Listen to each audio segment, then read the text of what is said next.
खौफनाक जंगल की कहानी। प्राचीन समय की बात है। एक छोटे से गांव में एक घमंडी और दुष्ट राजा रहता था। राजा ने गांव के लोगों को परेशान करने में बड़ी खोजी रखी थी। उसने गांव के पास एक घने जंगल का भी अत्यंत सम्राट बना दिया। यह जंगल वासियों के लिए बड़ी ही खौफनाक जगह बन गई थी। गांव के लोग जब भी जंगल की ओर देखते तो उन्हें डर का सामना करना पड़ता था। जंगल में अजीब अजीब आवाजें आती रहती थीं और जंगल के अंदर की भयानक कहानियां उन्हें रातों तक सोने नहीं देती थीं। एक दिन गांव के एक बुद्धिमान युवक नामकरण के राजा के पास गया और उसने उसे यह सुनाया कि जंगल में वास करने वाली एक ब्रह्म राक्षस की कहानी सुनाई गई है। यह ब्रह्म राक्षस बड़ा ही खतरनाक था और वह जंगल के हर कोने में आतंक फैलाता था।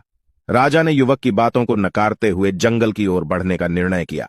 वह अपने साथी और कुछ सिपाहियों के साथ जंगल की यात्रा करने निकल पड़े।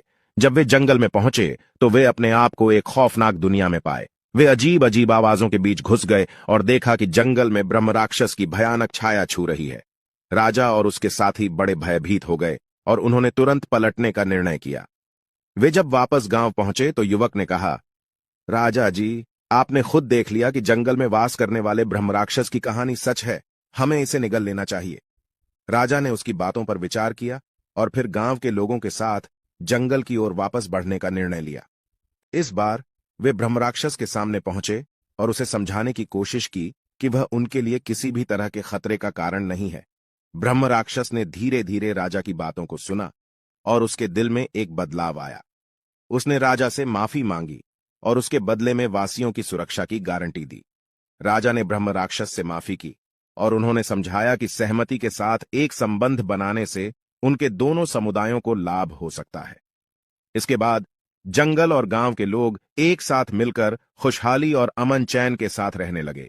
इस कहानी से हमें यह सीख मिलती है कि सहमति और समझदारी से ही हम खतरनाक स्थितियों का समाधान निकाल सकते हैं।